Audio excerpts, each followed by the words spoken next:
Alright guys, I may end up having to refilm this one because it's actually raining and loud now. But let me get this one done and try it out. So we're going over the tabletop Scap CAR. So if you're someone who has shoulder injuries or difficulty, you know, like with your mid-back and or T-spine, getting activation through that area, this will be a good exercise for you to ingrain into your either your warm-up, anything that involves your T-spine, or just like your shoulder warm-up. So the scaps, guys, think of them as the stabilizer of the shoulder girdle. So you have your shoulder girdle, which is like a ball and socket, right? Your scap is what keeps that thing moving safe and controlled in a good place.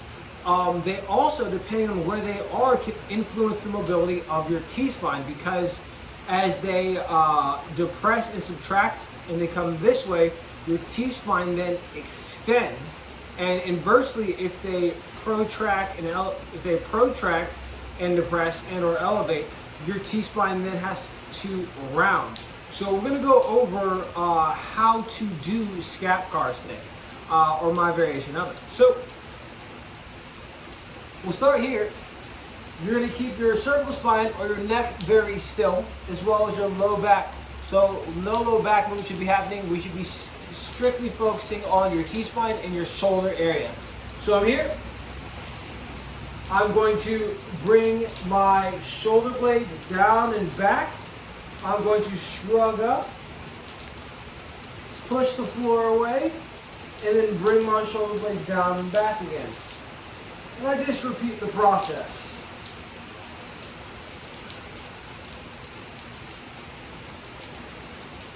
Just like this. Now I've done it about 3 rotations one way, and now I'm going to go the other way. So here, press away, up, shrug. So we're going each way as far as rotation of the scap. What we can also do is we can change how we apply torque and tension. So essentially, if I try to twist the ground this way, that creates ER, or external rotation, about the shoulder, and I can perform my Scap CARs like that.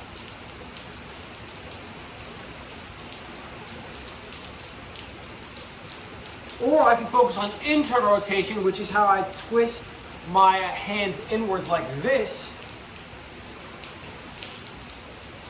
So my elbows are kind of pointing out versus back here, and I can once again perform my Scap CAR while doing that as well.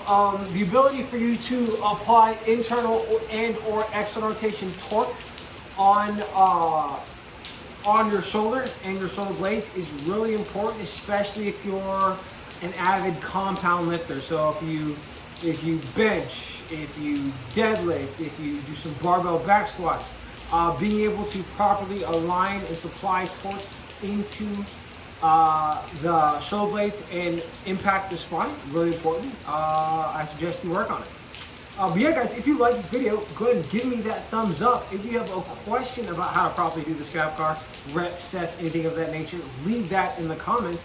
And of course, if you haven't yet, I'd ask why, but I'd then tell you to then subscribe to my YouTube channel. Later guys.